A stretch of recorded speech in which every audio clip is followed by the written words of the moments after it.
నూతన నిబంధన గ్రంథంలో హెబ్రీ పత్రిక 11వ అధ్యాయానికి ఒక ప్రత్యేకమైన విలువ, ఒక ప్రాధాన్యత ఉంది. అదేంటంటే దాన్ని విశ్వాస వీరుల పట్టిక అధ్యాయంగా పిలుస్తూ ఉంటారు. విశ్వాస వీరుల జాబితా హెబ్రీ పత్రిక 11వ అధ్యాయంలో మనం చూస్తాము. సో హెబ్రీ పత్రిక 11వ అధ్యాయంలో పాత నిబంధనలో దేవుని కొరకు నిలబడి దేవుని మాటకు విధేయత చూపించి విశ్వాసంతో సాగిపోయిన వారందరి పేర్లు, వారి యొక్క అచీవ్మెంట్స్, శక్తిని బట్టి ఇలా సాధించారండి, వారికి ఉన్న చాకచక్యాన్ని బట్టి ఇలా సాధించారండి, సమయస్ఫూర్తిని బట్టి సాధించారండి, అందును బట్టి ఈ అవార్డు, ఈ రివార్డ్ అని చాలాసార్లు భారతరత్న అవార్డు అనో లేకపోతే ఆయా రకాలైన అవార్డ్స్, రికగ్నిషన్ మనం చూస్తూనే ఉంటాం సమాజంలో కదండి. పలానా అమ్మాయి పలానా ప్రమాదంలో తన స్కూల్ వాళ్ళందరూ ఉంటే, పిల్లలు ఉంటే వారిని వెళ్ళి ఇలా కాపాడింది, పలానా వ్యక్తి మురికివాడల్లో ఉన్న వారికి ఈ విధంగా సహాయం చేశాడు, లేకపోతే పలానా వ్యక్తి వెళ్ళి తన ప్రాణాన్ని, ఇతరుల ప్రాణానికి అడ్డు వేసి వారిని ఇలా కాపాడారు కాబట్టి వారికి అవార్డు ఇస్తున్నామని ప్రభుత్వము అలాగే ఆయా సంస్థల వారు అవార్డ్స్ ప్రకటిస్తూ ఉంటారు. కానీ విశ్వాస వీరుల జాబితాలో వ్రాయబడిన వారి పేర్లు, వారు పొందుకున్న అచీవ్మెంట్స్ ఏవి కూడా ఈ లోక సంబంధంగా వారికి ఉన్న సమయస్ఫూర్తిని బట్టో లేకపోతే వారికి ఉన్న శక్తిని బట్టో, బలాన్ని బట్టో, జ్ఞానాన్ని బట్టో వారు సాధించిన గొప్ప కార్యాలు కాదు. కానీ కేవలము విశ్వాసముతో వారు దేవుని కొరకు నిలబడి ఏం సాధించారు, ఏవి పొందుకున్నారో వాటిని గూర్చి దేవుడు ఒక మాటలో చెప్పాలంటే వారిని అభినందిస్తూ, వారి యొక్క విశ్వాస ప్రయాణాన్ని హైలైట్ చేస్తూ వారిని తిరిగి మనకి జ్ఞాపకం చేస్తున్నాడు. ఈ విశ్వాస వీరుల జాబితాలో చూడండి, హెబ్రీ పత్రిక 11వ అధ్యాయంలో చాలామంది వ్యక్తులను గురించి మనం చూస్తాము.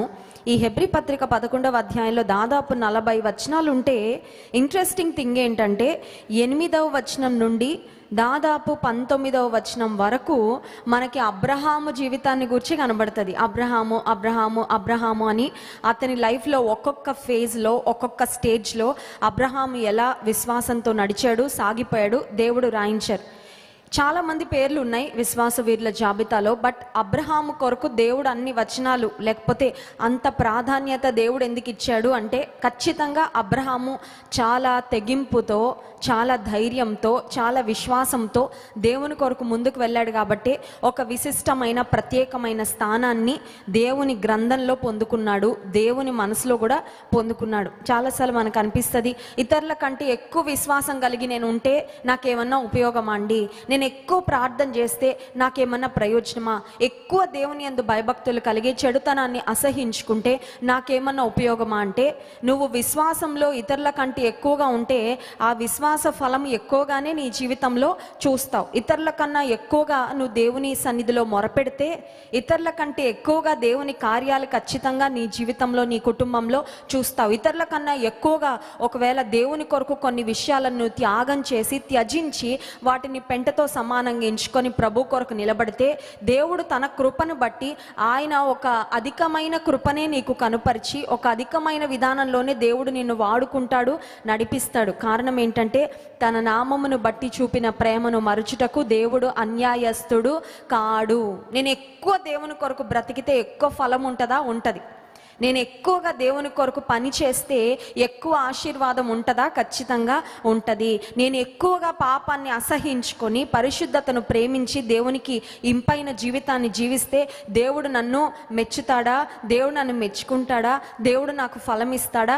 దేవుడు నన్ను వాడుకుంటాడా అంటే ఖచ్చితంగా దేవుడు నిన్ను వాడుకుంటాడు. దానికి ఉదాహరణే ఈ అబ్రహాము యొక్క జీవితం. ఈరోజు నేను అబ్రహాము యొక్క ప్రార్థనను గురించి మీకు జ్ఞాపకం చేయాలని ఆశపడుతున్నాను. The prayer of Abraham.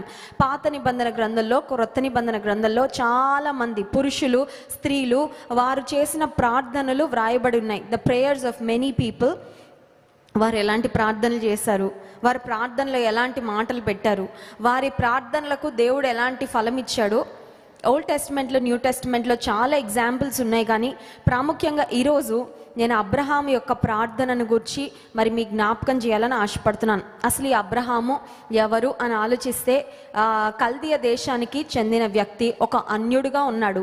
కానీ దేవుడు అబ్రహాంతో మాట్లాడి, నీ బంధువులను, నీ స్వజనమును, తండ్రి ఇంటిని విడిచిపెట్టి రావాలి అనగానే అబ్రహాము దేవుని మాటకు విధేయత చూపించి తన కంఫర్ట్ జోన్ విడిచిపెట్టి వచ్చాడు.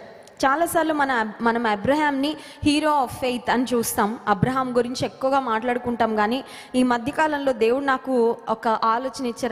అదేంటంటే అబ్రహామే కాదు గొప్పోడు, శారా కూడా చాలా గొప్ప విధేయత కలిగిన సమర్పణ కలిగిన స్త్రీ. ఎందుకంటే అబ్రహాం వచ్చి, సారా దేవుడు నాతో మాట్లాడుతున్నాడమ్మా, మన బంధువులను, మన స్వజనాన్ని, మన తండ్రి ఇంటిని, మనకున్న సమస్తాన్ని విడిచిపెట్టి దేవుడు చూపించే దేశానికి, ప్రాంతానికి వెళ్ళాలంట. అంటే ఇప్పుడు ఈవిడ తిరగబడొచ్చు, అవునా కదా? మీకు బాగానే ఉంటుందిలేండి చెప్పడానికి, పద పద వెళ్దాం అనడం మీకు బాగానే ఉంటుంది. మీరు పురుషులు, మీరు ఎక్కడైనా తిరిగేస్తారు, ఎక్కడైనా ఉంటారు. నేను ఒక స్త్రీని, నా భద్రత సంగతి ఏంటి, నా భోజనం సంగతి ఏంటి, మనకు పుట్టబోయే పిల్లల సంగతి ఏంటి, మనకి ఇంట్లో చూడండి చిన్నది లేకపోయినా కూడా మనకి ఏదో కొరతగా, అన్ని కిచెన్లో అన్ని గిన్నెలు నిండుగా ఉన్న ఒక్క ఉప్పు డబ్బా ఖాళీగా ఉందనుకోండి, మనకు ఆ ఉప్పు కొనుక్కొని ఇంటికి తెచ్చుకునే వరకు మనకి ఏదో లేదు లేదు లేదు అన్నట్లే అనిపిస్తూ ఉంటుంది. ఇప్పుడు బంధువులను, తండ్రి ఇంటిని, స్వజనాన్ని, స్వస్థలాన్ని విడిచిపెట్టి వెళ్ళేటప్పుడు నేను అనుకుంటాను శారా యొక్క సమర్పణ కూడా చాలా గొప్పదే. ఎందుకంటే she walked hand in hand with her husband.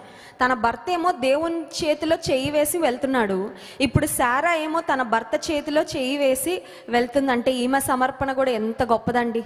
ఈ కుటుంబాన్ని దేవుడు ఇంత బలంగా వాడుకున్నాడంటే మొదట అబ్రహాము యొక్క విధేయత, అబ్రహాము యొక్క సమర్పణ అయితే, రెండవదిగా నేను అనుకుంటాను శారా యొక్క విధేయత, శారా యొక్క సమర్పణ. శారా కూడా చాలా ఫ్లెక్సిబుల్గా ఉంది. నాకు ఇలాగే ఉందండి, ఇల్లంతా ఇలా సర్దుకున్నాను, ఇలా కలలు కన్నాను, మన భవిష్యత్తు ఇలా ఉంటుంది అనుకున్నాను, ఇదేంటండి నడి సముద్రంలోకి వెళ్ళి పడేసినట్లు, లేకపోతే వీధిలో వదిలిపెట్టినట్లు, ఇక కాపురం అంటే ఎక్కడండి, మనకి ఇల్లు వాకిలి ఏం ఉండదా, మనకు ఒక పర్మనెంట్ అడ్రస్ ఉండదా, నేను ఇంటి చుట్టూ ఒక చిన్న తోట వేసుకున్నాను, ఆ తోటలో కూరగాయలు పండించుకుంటున్నాను, పూల మొక్కలు ఉన్నాయి, అవన్నీ విడిచిపెట్టి వెళ్ళిపోవాలా? ఎన్ని అటాచ్మెంట్స్ ఉంటాయో, ఎన్ని ఫీలింగ్స్ వస్తాయో స్త్రీలకు కదండి. మన ఇంట్లో పాత వస్తువు తీసి బయటపడేయాలంటేనే చాలా ఫీలింగ్స్ వచ్చేస్తూ ఉంటాయి. అందుకని స్త్రీలు, భారతదేశపు స్త్రీలంట ఇంట్లో పాతవేవి పడేయరంట. నేను మన చర్చ్లో ఒక కుటుంబంని దర్శించడానికి వెళ్ళినప్పుడు వారు నాకు హోమ్ టూర్ ఇచ్చారు. సిస్టర్ మీరు ఫస్ట్ టైం వచ్చారు, మా ఇల్లంతా చూడాలంటే వాళ్ళ ఇల్లు వెళ్ళి చూస్తూ ఉన్నాను. చాలా బాగుందండి, సూపర్గా ఉంది, చాలా బాగా చేయించుకున్నారు అంతా అని చెప్తూ ఉంటే, కిచెన్ రూమ్కి వెళ్ళగానే ఇరుగ్గా ఉందండి. కిచెన్ రూమ్లో ప్రతి మూల ఏదో ఒక సామాన్ ఉంది, ఏదో గిన్నె, ఏదో బాక్స్, ఏదో ఒకటి.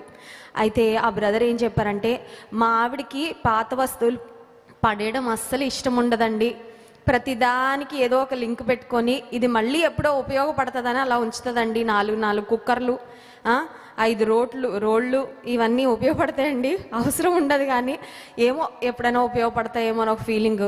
ఇది పెళ్ళైన కొత్తలో కొన్నాం కదా, ఇది ఆ ఊర్లో కొన్నాం కదా, ఇది ఆ సంతలో కొన్నాను, ఈ మార్కెట్లో కొన్నాను అనే రకరకాల అటాచ్మెంట్స్ ఏవి పడేయడానికి ఇష్టపడకుండా, ఉపయోగం లేకపోయినా అవన్నీ ఇంట్లో పెట్టుకొని కొన్నిసార్లు ఇల్లంతా నిండిపోయింటే మనకి చాలా చికాగ్గా ఉంటుంది, మైండ్ కూడా ఫ్రీగా ఉండదు. ఇప్పుడు శారా జీవితంలో తన భర్తకు దేవుడు చెప్పిన మాటకు శారా విధేయత చూపించిందంటే ఆమెకున్న అటాచ్మెంట్లు అన్నీ కూడా ఏం చేసింది? విశ్వాస జీవితంలో దేవుని కొరకు ముందుకు సాగిపోవాలంటే కొన్నిసార్లు అటాచ్మెంట్లు అన్నీ కూడా తెంచేసుకోవాలండి. చాలా డిఫికల్ట్గా ఉంటుంది, చాలా కష్టంగా అనిపిస్తుంది. ఇది నాకు చాలా ప్రియమైంది ప్రభా, ఇది కూడా వదిలేయమంటావా, ఇది కూడా మర్చిపోమంటావా అంటే కొన్నిసార్లు దేవుడు అంటాడు, నువ్వు నన్ను వెంబడించాలంటే ఇది కూడా కంపల్సరీగా విడిచిపెట్టాలి. శారా విడిచిపెట్టింది, భర్త చేతిలో చేయి వేసి దేవుని మాటకు విధేయత చూపించి ముందుకు వెళ్ళింది. కాబట్టి విశ్వాస వీరుల జాబితాలో majority of the people are men. అక్కడ రాయబడిన ఎక్కువ మంది పేర్లు పురుషుల పేర్లు అయితే శారా కూడా స్థానాన్ని సంపాదించుకుందండి. హల్లెలూయా. నేను అనుకుంటాను స్త్రీలందరికీ కూడా చాలా గర్వకారణం. మా స్త్రీలలో కూడా ఒక ఆవిడ విశ్వాస వీరుల జాబితాలో ఉందంటే డెఫినెట్గా మనం కూడా విశ్వాస వీరుల జాబితాలో ఒకరోజు చేర్చబడాలి అని దేవుడు కోరుకుంటున్నాడు. సరే, అబ్రహాం యొక్క విశ్వాసాన్ని గూర్చి ఈ హెబ్రీ పత్రిక 11వ అధ్యాయంలో మనం చూస్తాం. అయితే అబ్రహాముకు ఒక టైటిల్ ఉందండి, అబ్రహాముకు ఒక టైటిల్ ఉంది. 2వ దినవృత్తాంతముల గ్రంథము 20వ అధ్యాయము 7వ వచనం, యెహోషాపాతు చేస్తున్న ప్రార్థనలో అబ్రహామును గురించి ప్రస్తావిస్తూ ఉన్నాడు. చూడండి, 2వ దినవృత్తాంతముల గ్రంథము 20వ అధ్యాయము 7వ వచనం, నీ జనులైన ఇశ్రాయేలీల ఎదుట నుండి ఈ దేశపు కాపురస్తులను తోలివేసి నీ స్నేహితుడైన అబ్రహాము యొక్క సంతతికి దీన్ని శాశ్వతముగా ఇచ్చిన మా దేవుడవు నీవే. నీ స్నేహితుడైన అబ్రహాము, ఎవరు చెప్తున్నారు ఇది? యెహోషాపాతు అని దేవుని ప్రజలను పరిపాలిస్తున్న రాజు చెప్తున్న మాట. ఆయన చేస్తున్న ప్రార్థనలో అబ్రహాముని జ్ఞాపకం చేస్తూ దేవునికి, దేవా నీ స్నేహితుడైన అబ్రహాముకు నువ్వు ఇలా వాగ్దానం చేశావు కదా, నీ స్నేహితుడైన అబ్రహాముకు నువ్వు చేసిన వాగ్దానాన్ని జ్ఞాపకం చేసుకొని మాకు మా శత్రువులపై విజయాన్ని ఇవ్వు అని యెహోషాపాతు రాజు దేవుని సన్నిధిలో ప్రార్థన చేస్తున్నాడు. ఇప్పుడు అబ్రహాముకి బెస్ట్ ఫ్రెండ్ ఎవరు? దేవుడే స్నేహితుడిగా ఉన్నాడంటే దేవునికి అబ్రహాం ఎంత నచ్చితే దేవుడు అబ్రహామును తన స్నేహితుడిగా చేసుకున్నాడండి. ఒక్కసారి ఆలోచించండి. మనం ఎవరితో స్నేహితులుగా ఉంటామంటే మనకు అన్నీ నచ్చితేనే స్నేహితులుగా, మనకు నచ్చలేదు అనుకోండి వాళ్ళని కొంచెం డిస్టెన్స్లోనే పెడతాం. వారు ఒకవేళ మనకి దగ్గరగా రావాలని ప్రయత్నించినా మనం కొన్నిసార్లు అవకాశం ఇవ్వం. వాళ్ళు మనకి పరిపూర్ణంగా నచ్చి మన మనస్తత్వానికి వారు సరిపోతారు అని అనిపించినప్పుడే ఇంకొకరిని మన దగ్గరికి మనం చేర్చుకుంటాం. ఇప్పుడు అబ్రహాము దేవుని స్నేహితుడు అని పిలువబడ్డాడు అంటే అర్థం ఏంటంటే దేవుడికి అన్ని విషయాల్లో అబ్రహాము నచ్చాడండి. దేవునికి సన్నిహితంగా అబ్రహాము జీవించాడు. సో దేవుని స్నేహితుడుగా పిలువబడిన అబ్రహాము, విశ్వాస వీరుడుగా పిలువబడిన అబ్రహాము. ఇప్పుడు విశ్వాస వీరుడుగా పిలువబడిన అబ్రహాము ఏం చేశాడు? విశ్వాస వీరుడుగా ఉండి ఏం సాధించాడు అంటే అబ్రహాము యొక్క విధేయత చూడండి. హెబ్రీ పత్రిక 11వ అధ్యాయము 8వ వచనం. అబ్రహాం పిలువబడినప్పుడు విశ్వాసమును బట్టి ఆ పిలుపునకు లోబడి తాను స్వాస్థ్యముగా పొందనయున్న ప్రదేశమునకు బయలు వెళ్ళెను, మరియు ఎక్కడికి వెళ్ళవలెనో అది ఎరుగక బయలు వెళ్ళెను. పిలుపునకు లోబడి. సో అబ్రహాము ఎలాంటి వ్యక్తి అంటే మొదట దేవుని స్నేహితుడు, రెండవది విశ్వాస వీరుడు, మూడవది దేవుని పిలుపునకు విధేయత చూపించిన వ్యక్తి. నాలుగవది ఏంటి అని ఆలోచన చేస్తే అబ్రహాము 17వ వచనం, హెబ్రీ పత్రిక 11వ అధ్యాయం 17వ వచనం. అబ్రహాము శోధింపబడి విశ్వాసమును బట్టి ఇస్సాకును బలిగా అర్పించెను. ఎవడు ఆ వాగ్దానములు సంతోషముతో అంగీకరించెనో ఇస్సాకు వలనైనది నీ సంతానం అనబడును అని ఎవనితో చెప్పబడినో ఆ అబ్రహాము మృతులను సహితము లేపుటకు దేవుడు శక్తిమంతుడని ఎంచిన వాడై తన ఏక కుమారుని అర్పించి, కుమారుడు చనిపోలేదు కానీ అర్పించేశాడు అని దేవుడు ఆ లెక్కలో ఎందుకు తీసుకున్నాడంటే అబ్రహాం మొత్తం సిద్ధపడిపోయాడండి. నా కొడుకు చనిపోయినా కూడా పర్వాలేదు, చనిపోయిన తర్వాత కూడా నా కొడుకుని నాకు తిరిగి దేవుడు ఇస్తాడు, కానీ దేవుడు నా కుమారుణ్ణి బలిగా అర్పించమన్నాడు కాబట్టి అర్పించేస్తాను. సో అబ్రహాములో విధేయతే కాదు, అబ్రహాములో త్యాగపూరితమైన హృదయం కూడా ఉంది. దేవుణ్ణి ఎవరు బాగా ఇంప్రెస్ చేయగలరు, దేవుణ్ణి నిజంగా ఎవరు ఆనందపరచగలరు అంటే విధేయత చూపించేవారు. రెండవది త్యాగపూరితమైన ప్రేమ కలిగిన వారు ఖచ్చితంగా దేవుని యొక్క మెప్పును పొందుకుంటారు. హల్లెలూయా. చాలాసార్లు త్యాగం అనగానే మనకు కష్టంగా ఉంటుంది కదండి. ఈజీగా ఉన్నంత వరకు చేసేయగలం కానీ త్యాగం అనేసరికి కొంచెం డిఫికల్ట్గా ఉంటుంది. అమ్మో త్యాగం అయితే చేయలేనండి, బట్ నా లిమిట్ అయితే ఇంతవరకు ఉందండి, నాకు ఇంత పరిధి ఉందండి, ఇంత పరిధిలో చేయగలను, కానీ అబవ్ అండ్ బియాండ్ ఇంకంతకంటే ఎక్కువైతే నేను చేయలేనని చాలాసార్లు మనం దేవుని కొరకు ఏదైనా త్యాగపూరితంగా చేయాలనేసరికి అక్కడ ఆగిపోతాం. కానీ అబ్రహాం అది కూడా దాటేసి వెళ్ళిపోయి త్యాగపూరితంగా దేవుని కొరకు చేయవలసిన కార్యము చేశాడు. ఇప్పుడు దేవుని ప్రేమిస్తున్నాడని అబ్రహాము తన క్రియల ద్వారా రుజువుపరుచుకున్నాడు. మనకు తెలుసు దేవుని వాక్యం సెలవిస్తుంది, ప్రేమ లేనివాడు దేవుని ఎరుగడు. ఇప్పుడు దేవుని ప్రేమించే వాళ్ళు ఖచ్చితంగా తోటి వారిని కూడా ప్రేమిస్తారు, అవునా కదా? పలానా వ్యక్తి అండి దేవుని చాలా ప్రేమిస్తాడండి కానీ తన చుట్టూ ఉన్న వారిని ద్వేషిస్తాడండి అనే మాట వచ్చింది అనుకోండి, అంటే నిజంగా అసలు ఆ వ్యక్తి దేవుణ్ణి కూడా ప్రేమించడు అన్నమాట. ఎందుకంటే దేవుని ప్రేమించే వ్యక్తి అయితే ఖచ్చితంగా తన తోటి వారిని, సాటి వారిని, కుటుంబీకులను, బంధువులను ఖచ్చితంగా ప్రేమిస్తాడు. ఇప్పుడు అబ్రహాము దేవుని స్నేహితుడు, దేవుని చేత ప్రేమించబడిన వాడు, దేవుని బహుగా ప్రేమించిన వాడు. ఈ అబ్రహాము దేవుని ప్రేమిస్తున్నాననే కాదు రుజువు చేసుకుంది, ఆయన తన తోటి వారిని కూడా ప్రేమిస్తున్నాడు అని అబ్రహాము తన జీవితంలో రుజువు చేసుకున్నాడు. ఎలా అని ఆలోచన చేస్తే అబ్రహాం యొక్క తమ్ముని కుమారుడు అనే మాట మనం చూస్తాము. లోతు విషయంలో లోతు సొదొమ గొమొర అనే ప్రాంతానికి వెళ్ళి కాపురం ఉన్నాడు. నిజానికి కల్దీయ దేశాన్ని విడిచిపెట్టి వచ్చినప్పుడు దేవుని మాటకు విధేయత చూపించి అబ్రహాము శారా బయలుదేరినప్పుడు లోతు అంటాడు, అబ్రహాము నీతో పాటు నేను కూడా వస్తానయ్యా, నీతో పాటు నేను కూడా సాగిపోతాను, దేవుని మాటకి నేను కూడా విధేయత చూపించి నీ అడుగుజాడల్లో నేను వెళ్తానని లోతు బయటకు వచ్చాడు. కానీ వచ్చిన తర్వాత దేవుడు అబ్రహామును బ్లెస్ చేస్తున్నాడు, లోతును బ్లెస్ చేస్తున్నాడు. అబ్రహాము యొక్క పనివారికి లోతు యొక్క పనివారికి గొడవ వచ్చింది కాపరులకు. అప్పుడు వారొక నిర్ణయం తీసుకుంటారు. అబ్రహాం ఏమంటాడంటే, నీవు నేను బంధువులం కాబట్టి మన మధ్యలో ఎలాంటి కలహాలు ఉండడం మంచిది కాదు, కాబట్టి సమాధానంతో మనం విడిపోవడం మంచిది. దగ్గరుండి తన్నుకుంటూ కొట్టుకుంటూ ఉండడం కంటే అది దేవుని నామానికి అవమానం.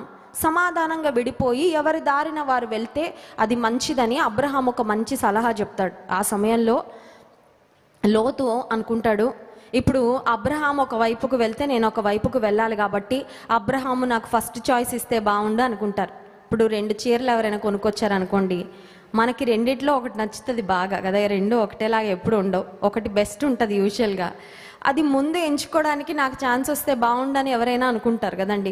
ఈవెన్ పురుషుల్లో కూడా, ఫర్ ఎగ్జాంపుల్ మీ ముందు ఎవరైనా ఒక 2 విషయాలు పెట్టి నీకేది నచ్చిందో అది ముందు తీసుకో అంటే చాలా ఆనందపడిపోయి బెస్ట్ మనం సెలెక్ట్ చేసుకుంటాం. ఇప్పుడు అబ్రహాం అన్నాడు లోతుతో, లోతు నీ ముందు ఉన్నాయి ఈ 2 స్థలాలు, 2 ప్రదేశాలు, నీకేది కావాలో నువ్వు ఎంచుకో అనగానే లోతు చాలా ఆనందపడిపోయాడు. తన కళ్ళకు బెస్ట్గా ఏది కనబడిందో సొదొమ గొమొర్రా ప్రాంతాన్ని ఎంచుకొని అనుకున్నాడు, నన్ను మించిన జ్ఞానవంతులు ఇంకెవరు లేరు, నన్ను మించిన తెలివైన వారెవరు లేరు, నా కళ్ళకు ఎంత బాగా కనబడుతుంది కాబట్టి నేను అక్కడికి వెళ్ళాక బాగా ఫ్లరిష్ అవుతాను, బాగా బ్లెస్ అవుతానని తన కంటికి కనబడిన దాన్ని బట్టి నిర్ణయం తీసుకొని లోతు వెళ్ళిపోయాడు. వెళ్ళిపోయిన తర్వాత నిజానికి ఆ ప్రాంతము కంటికైతే పచ్చగా ఉంది, పంటలైతే బాగా పండుతున్నాయి. అక్కడికి వెళ్ళాక భౌతిక పరంగా అయితే లోతు తన కుటుంబం దీవించబడ్డారు, కానీ ఆత్మీయంగా ఎన్ని రకాలైన పాపాలు భ్రష్టత్వము ఉంటాయో అవన్నీ కూడా ఆ స్థలంలో ఉన్నాయి. సో లోతుకు అక్కడ వెళ్ళిన తర్వాత ఖచ్చితంగా అర్థమైంది ఏమనంటే, ఇది చాలా భయంకరమైన పాపముతో నిండిన ప్రదేశం. అది చూసినప్పుడన్నా లోతు బయటకు వచ్చేసి ఉంటే బాగుండు కదండి. కొన్నిసార్లు మనం కొన్ని తప్పుడు నిర్ణయాలు తీసుకొని కొన్ని ప్రాంతాలకు వెళ్ళిపోతాం, కొన్ని ప్రదేశాల్లో స్థిరపడిపోతాం. అక్కడికి వెళ్ళిన తర్వాత ఆ స్థితిగతులన్నీ చూసిన తర్వాత వాటిని విడిచిపెట్టి వచ్చేస్తే క్షేమంగా ఉంటుంది. కానీ కొంతమంది ఏమనుకుంటారంటే, అందరికీ చెప్పి వెళ్ళిపోయాను కదా, అందరికీ ఫోన్లు చేసి మరి పలానా ఊరికి వెళ్తున్నాను, పలానా ప్రాంతానికి వెళ్తున్నాను, పలానా ఉద్యోగానికి వెళ్తున్నానని చెప్పి వెళ్ళాను కాబట్టి అక్కడ దేవునికి ఇష్టం లేని ఎన్ని భయంకరమైన కార్యాలు జరుగుతున్నా, అక్కడ నీవు దేవునిలో నిలబడకుండా పాపంలో పడిపోవడానికి ఎన్ని పరిస్థితులు ఉన్నా ఆ ప్రాంతాన్ని మాత్రం విడిచిపెట్టకుండా అక్కడే ఉండిపోతారు. కారణం ఏంటంటే, పరువు పోతుందేమో అండి, అందరికీ చెప్పొచ్చాను కదా మళ్ళీ అందరూ నవ్వుతారేమోనండి అని చాలాసార్లు మనం తీసుకున్న తప్పుడు నిర్ణయాల్లో, if you know that you've made a wrong decision, you can definitely take a U-turn and come back. తప్పుడు నిర్ణయం తీసుకున్నాం, వెనక్కి రా, పొరపాటు ఏముంది.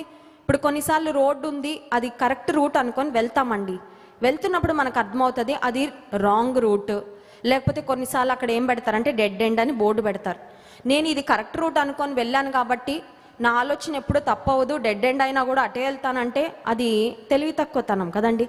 కొన్నిసార్లు విశ్వాస జీవితంలో తొందరపాటు వలనో లేకపోతే అవగాహన రాహిత్యంతోనో ప్రార్థన చేయకుండా తీసుకున్న తీర్మానాన్ని బట్టి వీ మేక్ మిస్టేక్స్. అది మనుషులుగా సహజం.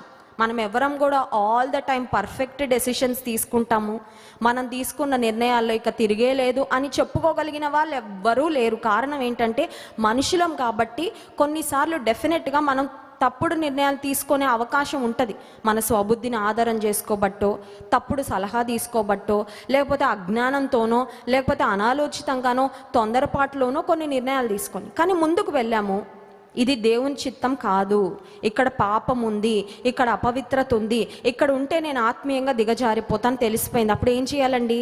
యూటర్న్ తీసుకొని వెనక్కి వచ్చేయాలి. కానీ లోతు అతని కుటుంబం వెళ్ళాం కాబట్టి, నేనే ఎంచుకున్నాను కాబట్టి let me settle down here, ఇక్కడ ఉండిపోతా, ఇక్కడ స్థిరపడిపోతాను, చుట్టూ ఎంత పాపం ఉన్నా సరే నేను పరిశుద్ధంగా బ్రతకచ్చు కదా, పర్వాలేదులే అనుకొని అక్కడ ఉండిపోయాడండి. నిజానికి లోతు అయితే తన నీతిని విడిచిపెట్టలేదు. దేవుని వాక్యంలో ఉంటుంది, నీతిమంతుడైన లోతు అనే మాట ఉంటుంది. అంటిల్ ది ఎండ్, ఆఖరు వరకు తన విశ్వాసాన్ని అయితే లోతు కాపాడుకున్నాడు. కానీ ఆ లోతు వెళ్ళిన ప్రాంతంలో ఉన్న ప్రజలు భయంకరమైన పాపంలో జీవిస్తుంటే దేవుడు చూసి తట్టుకోలేక, చూడండి ఆదికాండం 18వ అధ్యాయము 17వ వచనం, అప్పుడు యెహోవా, నేను చేయబోవు కార్యము అబ్రహామునకు దాచెదనా? అబ్రహాము నిశ్చయముగా బలము గల గొప్ప జనమగును, అతని మూలముగా భూమిలోని సమస్త జనములను ఆశీర్వదించబడును. దేవుడు అనుకున్నాడంట, అబ్రహాముతో నేను చేయబోయే కార్యాన్ని గురించి చెప్పకుండా ఉండగలనా? బాగా క్లోజ్ ఫ్రెండ్స్ అంటే ఏదైనా సీక్రెట్స్ ఉంటే మనం చెప్పకుండా ఉండగలమండి? అస్సలా ఉండలేం కదండి. బాగా క్లోజ్ ఫ్రెండ్స్ అంటే సంవత్సరం తర్వాత కలుసుకున్న, 2 సంవత్సరాల తర్వాత కలుసుకున్నా, లాస్ట్ టైం మాట్లాడుకున్నప్పుడు ఎక్కడ వదిలేసామో అక్కడ నుంచి మొదలు పెడతాం, అవునా కదా? అప్పుడు అక్కడ వరకు చెప్పాను కదా, ఆ తర్వాత ఏమైందంటే అని మొదలు పెడతాం కదండి. మొదలుపెట్టి ఇక లోపల ఏమేమి ఉన్నాయో మొత్తం చెప్పి చెప్పి చెప్పి చెప్పి బాగా క్లోజ్ ఫ్రెండ్స్ అయితే మనకి టైమే తెలీదు. ఒకవేళ ఒక రాత్రి వాళ్ళతో గడిపితే మనకు అర్ధరాత్రి అయినా నిద్ర కూడా రాదు. ఇంకా ఏదో చెప్పేసుకోవాలి, ఇంకా ఏదో పంచుకోవాలి అని ఒక ఉబలాటం మన లోపల వచ్చేస్తూ ఉంటుంది. ఇప్పుడు దేవుడు అబ్రహామును ఎంత ప్రేమించాడంటే, అబ్రహాము దేవునికి ఎంత దగ్గరగా ఉన్నాడంటే, దేవుడు అనుకున్నాడంట, అబ్రహాముతో నేను చేయబోవున్నది ఎలా దాచుతానో నేను ఖచ్చితంగా చెప్తాను అనుకున్నాడు. మన జీవితంలో జరగబోయే కార్యాలు మనం దేవునికి దగ్గరగా ఉన్నప్పుడు కొన్నిసార్లు దేవుడు ముందే మనకి చెప్తాడు. అన్నిసార్లు చెప్పడు, బట్ కొన్నిసార్లు ఖచ్చితంగా దేవుడు చెప్తాడు. This is what I'm going to do. కొంతమంది చెప్తూ ఉంటారు సాక్ష్యాలు, ఈ వారంలో జరగబోయే విషయాన్ని గూర్చి దేవుడు ముందే నాకు, ఆదివారం దైవజనులు నిలబడి వాక్యం చెప్తా ఉంటే దేవుడు ముందే మాట్లాడాడండి. నేను యుఎస్లో ఉద్యోగం చేస్తున్న సమయంలో దాదాపు 45 మినిట్స్ డ్రైవ్ ఉండేదండి నాకు. ఆఫీస్కి వెళ్ళడానికి 45 నిమిషాలు కారులో ప్రయాణం చేయాల్సి వచ్చేది. మా రూమ్మేట్స్తో మేము కార్పూల్ చేస్తూ ఉండేవాళ్ళం. నా ఫ్రెండ్ డ్రైవ్ చేసేది, తన ప్రక్క సీట్లో నేను కూర్చొని, నా బైబిల్ స్టడీ టైం అంతా నేను కార్లో కూర్చునే టైం అనమాట. ఎందుకంటే 45 నిమిషాలు ఏం చేస్తాను, వాళ్ళు ఏదో పాటలు పెట్టుకొని వాళ్ళు వింటూ ఉండేవాళ్ళు మా ఫ్రెండ్స్. నేను బైబిల్ పట్టుకొని ఇంకా ఒక అధ్యాయం పట్టుకొని దాన్ని ధ్యానం చేసుకుంటా ఆఫీస్కి వెళ్ళేదాన్ని. కానీ కొన్నిసార్లు చాలా ఆసక్తికరమైన విషయం ఏంటంటే, ఆ రోజు నేను ఏ పరిస్థితి ఎదుర్కోబోతున్నానో ఆ రోజు ఉదయమే నా డైలీ పోర్షన్ ద్వారా దేవుడు నాతో మాట్లాడేవాడు. చాలా నేను షాక్ అయిపోయేదాన్ని, ప్రభా నాకు ఈరోజు ఎలాంటి పరిస్థితి రాబోతుందో అది నీకు ముందే తెలుసు కాబట్టి నన్ను ముందే నీ వాక్యం ద్వారా నీవు సిద్ధపరిచావా, థ్యాంక్ యూ లార్డ్. ఇప్పుడు చూడండి, వర్షాకాలం వచ్చింది, ముందే వర్షం ఇంటి నుండి బయలుదేరేటప్పుడు లేకపోయినా దేవుడు నిన్ను రెయిన్ కోట్ వేసుకోమన్నాడు అనుకోండి, నువ్వు వేసుకొని బయలుదేరితే భార్య అంటది, అన్న పిచ్చా అండి మీకు, బయట వర్షం లేదు ఏం లేదు ఎందుకంటే వేసుకొని వెళ్తున్నారంటే, లేదు నాకు ప్రభు చెప్పాడు నేను వేసుకున్నాను, బయలుదేరారు. ఫర్ ఎగ్జాంపుల్, మీరు సగం దూరం వెళ్ళేసరికి కుండపోత వర్షం కురిసింది. అప్పుడు మీరు తెలివి లేని వారు అవుతారా, తెలివి కలిగిన వాళ్ళు అవుతారా? ఇప్పుడు విశ్వాసం అంటే అది. God tells you before hand, God prepares you beforehand, God equips you beforehand, and then you walk in obedience and you later discover that what God has spoken to you is true. దేవుడు మాట్లాడాడు, అది కరెక్టే అని నీకు కొద్ది సమయం తర్వాత నీకు తెలుస్తుంది. కానీ నువ్వు దేవుడు చెప్పిన మాటను విని నమ్మి నువ్వు ముందుకి వెళ్తావు అన్నమాట. ఇప్పుడు దేవుడు అనుకున్నాడు, అబ్రహాముతో నేను ఏమి దాచకూడదు. అబ్రహాము యొక్క కుటుంబీకుడు, అబ్రహాము యొక్క బంధువైన లోతున్నాడు సొదొమ గొమొర్రా ప్రాంతంలో. ఇప్పుడు సొదొమ గొమొర్రా ప్రాంతాన్ని ఆకాశం నుండి అగ్ని గంధకాలు కురిపించి దేవుడు దహించి వేయాలని దేవుడు మరి ఒక ప్రణాళిక కలిగి ఉన్నాడు. ఇప్పుడు లోతు కుటుంబం కూడా అక్కడ ఉన్న వారందరితో నశించిపోతే అబ్రహాం చాలా బాధపడతాడా లేదా? దేవునికి తెలుసా అబ్రహాము లోతుని ఎంత ప్రేమిస్తున్నాడో తెలుసా తెలీదా? అందుకని దేవుడు అబ్రహాంకి ముందే చెప్తున్నాడు అనమాట. నిజంగా మనం దేవుని కలిగి దేవుని ప్రేమించే వారమైతే మన కుటుంబీకులను, మన బంధువులను కూడా మనం చాలా ప్రేమిస్తాము. వారి గూర్చిన బాధ్యత, వారిని గూర్చి ఒక భారాన్ని మనం కలిగి ఉంటాం. వారు ఎటుపోతే పోనీలేండి, వాళ్ళకి ఏమైతే అవ్వనీలేండి అని చాలాసార్లు మనము పట్టించుకోనట్లుగా వ్యవహరించాము. ఇప్పుడు ఎప్పుడైతే దేవుడు అబ్రహాముతో సొదొమ గొమొర్రా మీదకి రాబోతున్న ఆ భయంకరమైన పరిస్థితుల గురించి దేవుడు తెలియజేశాడో, ఇప్పుడు అబ్రహాము దేవుని సన్నిధిలో హీ స్టార్టెడ్ ప్లీడింగ్, బ్రతిమలాడుతున్నాడు. చూడండి ఆదికాండం 18వ అధ్యాయము 26వ వచనం. యెహోవా సొదొమ పట్టణములో 70 మంది నీతిమంతులు నాకు కనబడిన ఎడల వారిని బట్టి ఆ స్థలమంతటిని కాయుదుననెను. అందుకు అబ్రహాము, ఆ ముందు వచనం చూద్దాం, 25వ వచనం, ఆ చొప్పున చేసి దుష్టులతో కూడా నీతిమంతులను చంపుట నీకు దూరం అవును గాక, నీతిమంతుని దుష్టునితో సమముగా ఎంచుట నీకు దూరం అవును గాక, సర్వలోకమునకు తీర్పు తీర్చువాడు న్యాయము చేయడా అని చెప్పినప్పుడు అబ్రహాము దేవుని సన్నిధిలో బ్రతిమలాడుతున్నాడండి. అయ్యా నిజమే, సొదొమ గొమొర్రా ప్రాంతంలో అనీతిమంతులు దుష్టులు చాలామంది ఉన్నారు, కానీ అక్కడున్న నీతిమంతుల్ని దుష్టులతో పాటు నువ్వు నాశనం చేస్తావా? నువ్వు చెయ్యవు కదా. అక్కడున్న నీతిమంతుల గురించి ఒక్కసారి ఆలోచించయ్యా. ఇప్పుడు అబ్రహాము హృదయంలో ఉన్న తాపత్రయం అంతా ఎవరి కొరకు అనమాట? అబ్రహాము యొక్క బంధువు అయిన లోతు కొరకు, అతని కుటుంబం కొరకు. ఇప్పుడు అబ్రహాము ఆలోచన చేయొచ్చు ఏమనంటే, దేవుడు ఒక్కసారి నిర్ణయం తీసుకుంటే దేవుడు మార్చుకోడు కదా. దేవుడు మాట మార్చడు, కొన్నిసార్లు ఆయన మనసు కూడా మార్చుకోడు. ఆయన ఏదన్నా అనుకున్నాడంటే అది ఆయన చేసి తీరుతాడు. ఎందుకంటే దేవుడు నిన్న నేడు నిరంతరము ఏకరీతిగా ఉన్నాడు. ఇప్పుడు ఇంకా లోతును నేను కోల్పోతానులే, I'm going to miss Lot and his family, Lot అతని కుటుంబం నశించిపోతుందిలే అని అబ్రహాము మౌనంగా కూర్చోలేదు. కొన్నిసార్లు మనకు అర్థమైపోతుంది,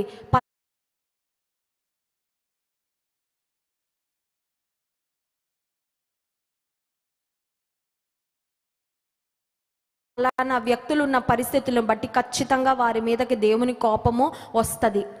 అలా వస్తుంది అని తెలిసినప్పుడు మౌనంగా దేవుని బిడ్డలు ఉండడానికి వీలు లేదు. ఇప్పుడు అబ్రహాము దేవుని ఎదుట ముందే ఏం చేస్తున్నాడంటే ధైర్యం తెచ్చుకుంటున్నాడు. ఎందుకంటే దేవుడు తీసుకున్న నిర్ణయానికి ఎదురెళ్తున్నాడు కదండి. ఇప్పుడు God Hess already decided, God Hess already made up his mind to destroy the cities of Sodom and Gomorrah. Sodom Gomorrah ప్రాంతాలను నశింపచేయాలని దేవుడు ఆల్రెడీ నిర్ణయం తీసేసుకున్నాడు. అక్కడున్న ప్రజల యొక్క పాపం కూడా అంత భయంకరంగా ఉంది. సో ప్రేమ కలిగిన దేవుడు నిర్ణయం తీసుకున్నాడంటే ఆయన నీతి న్యాయంతోనే తీసుకున్నాడు. కానీ అబ్రహాము ఇప్పుడు దేవుని మాటకు ఎదురు వెళ్తూ దేవుని బ్రతిమలాడడానికి వెళ్తున్నాడంటే అబ్రహాము యొక్క ప్రార్థనలో మొదట మనకి ఏం కనబడుతుందంటే ధైర్యము. ఇప్పుడు దేవుని ఎదుట వెళ్ళి నిలబడడానికి ధైర్యం ఎందుకు కావాలి అని ఆలోచన చేస్తే కొన్నిసార్లు మనకు అనిపిస్తుంది, అసలు నేను అడగడానికి అర్హురాలినేనా, నేను అడగడానికి అర్హుడనేనా? కొన్నిసార్లు అపవాది అంటాడు, ఉపవాస ప్రార్థనకి వెళ్ళి ఏం అడుగుతావు, నిన్నేం చేసావు నీకు గుర్తుందా, మొన్న ఏ అబద్ధం ఆడావో నీకు గుర్తుందా, లేకపోతే పలానా వారంలో నువ్వు ఏం ఆలోచన చేసావో, ఎలాంటి పాపపు ఆలోచన చేసావో, ఇవాళ ప్రార్థన చేద్దామని మీరు ఒక నిర్ణయం తీసుకుంటే పొద్దున ప్రార్థన తప్ప మీకు అన్ని పనులు గుర్తు చేస్తాడు. ఎప్పుడైనా అయిందండి ఎక్స్పీరియన్స్? కంటి ముందు కనబడే ప్రతిదీ ఒక పనిలాగే కనబడుతూ ఉంటుంది మీకు. ప్రార్థనకి కూర్చుందాం అనుకున్నప్పుడే ఎవరెవరో తెలియని వాళ్ళందరూ వచ్చి తలుపు కొడుతూ ఉంటారు. ఎందుకంటే అపవాదికి ప్రార్థన చేయడం మనము ఇష్టం లేదు. ఎందుకంటే ప్రార్థన చేస్తే నువ్వు దేవునికి దగ్గర అవుతావు, ప్రార్థన చేస్తే నీ పరిస్థితులు మారుతాయి. That is the last thing the devil wants to see. ఇప్పుడు అబ్రహాము సైలెంట్గా ఊరుకోవచ్చు కదండి. దేవుడు ఆల్రెడీ డిసైడ్ అయిపోయాడు, God Hess already made up his mind. అన్ని లోతు కొరకు ఏడుస్తా కూర్చోవచ్చు, కానీ ఏడుస్తా కూర్చోట్లా, మౌనంగా కూర్చోట్లేదు, దేవుని దగ్గర వెళ్ళి బ్రతిమలాడుకుంటాను. హెబ్రీ పత్రిక 4వ అధ్యాయము 16వ వచనం చూడండి. హెబ్రీ పత్రిక 4వ అధ్యాయము 16వ వచనం.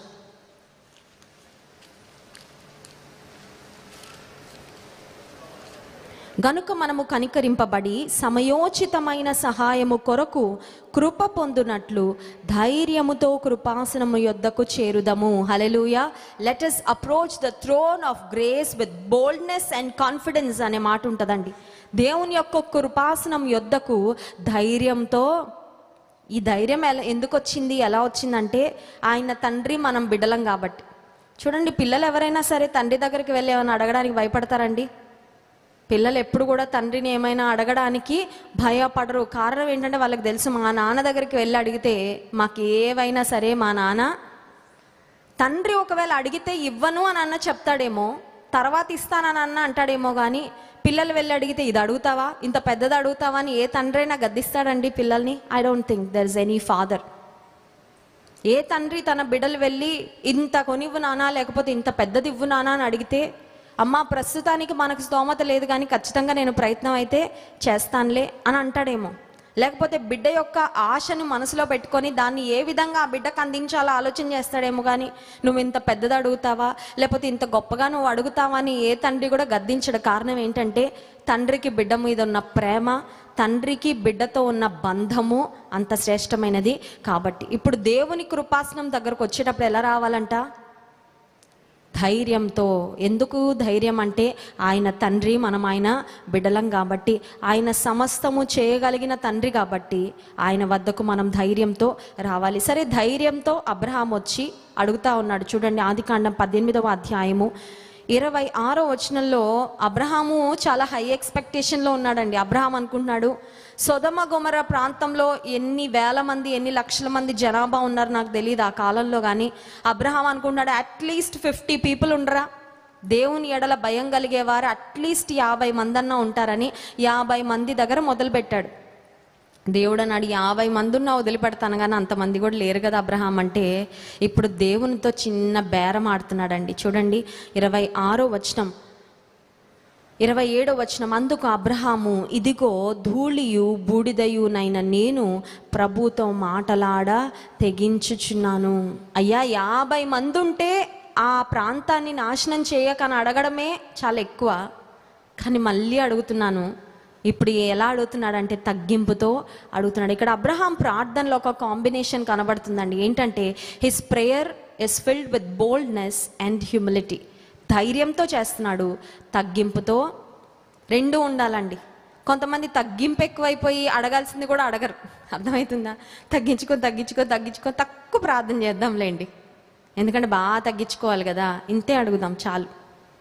అడుగు, ధైర్యంగా అడుగు, గర్వంగా అడగొద్దు, ధైర్యంగా అడుగు, దీనత్వంతో అడుగు. ఖచ్చితంగా నీ ప్రార్థన వర్కౌట్ అవుతుంది. హల్లెలూయా. ఖచ్చితంగా నీ ప్రార్థనకు దేవుడు ఫలితాన్ని, జవాబును ఇస్తాడు.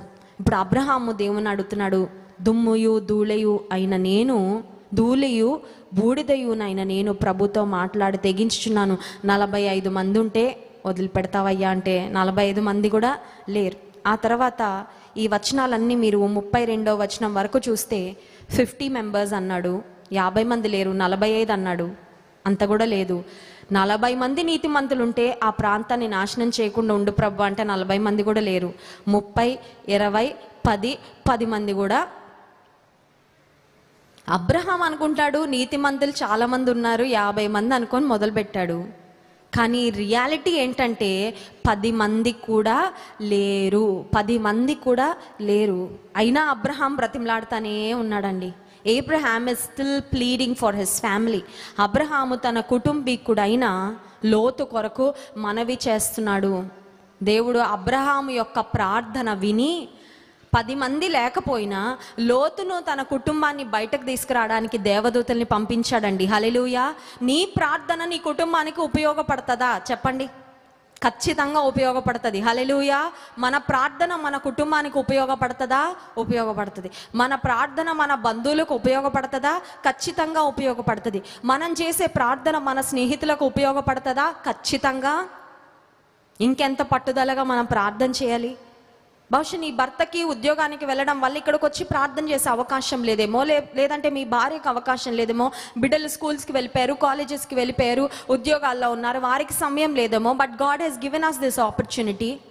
మన బంధువులు ఒకవేళ దేవుని గురించి తెలుసుకోలేని స్థితిలో ఉన్నారేమో, కానీ వారందరి కొరకు ప్రార్థన చేయడానికి మనకి అవకాశం ఇచ్చాడే దేవుడు. మనం ఎంత ఉపయోగించుకోవాలి ఈ అవకాశాన్ని, అర్థమవుతుందండి?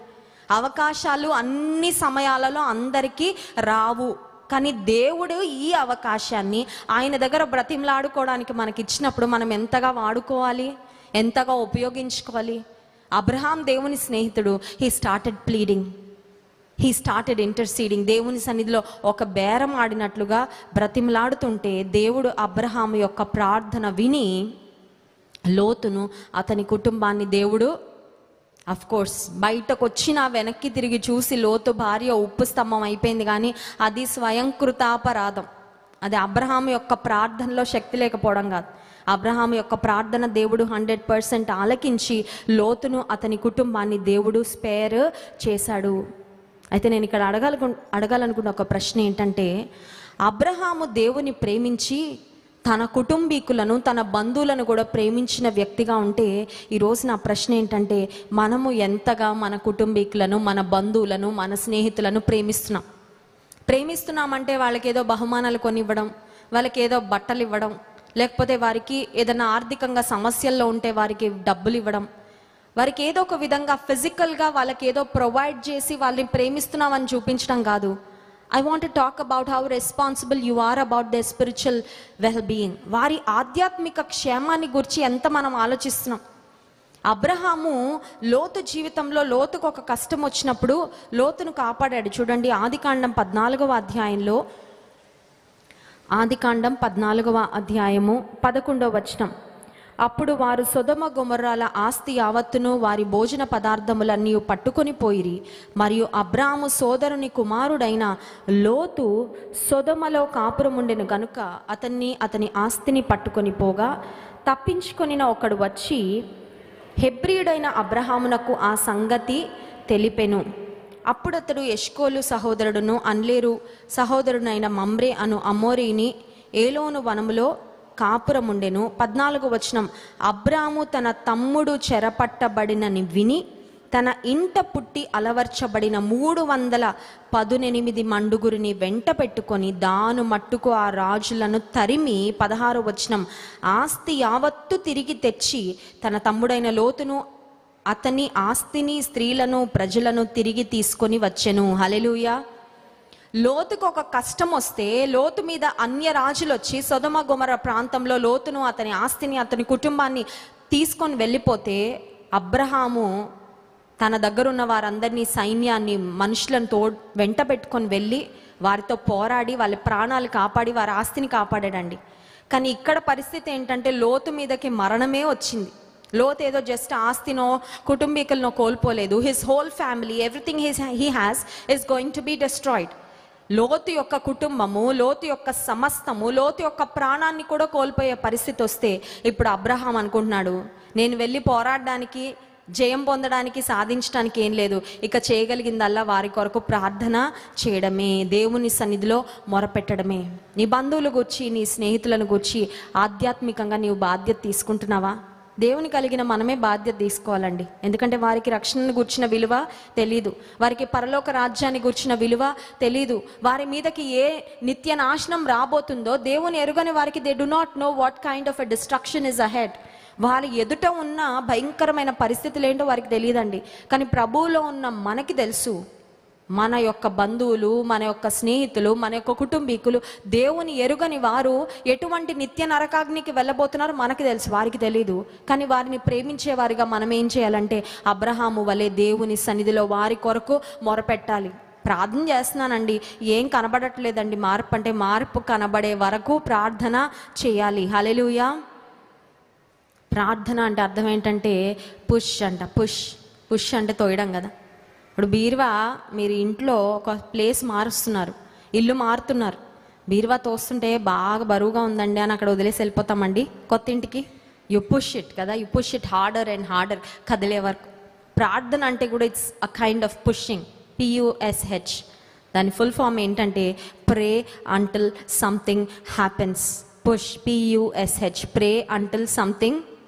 అబ్రహాం బ్రతిమలాడుతానే ఉన్నాడు, బేరం ఆడుతానే ఉన్నాడు.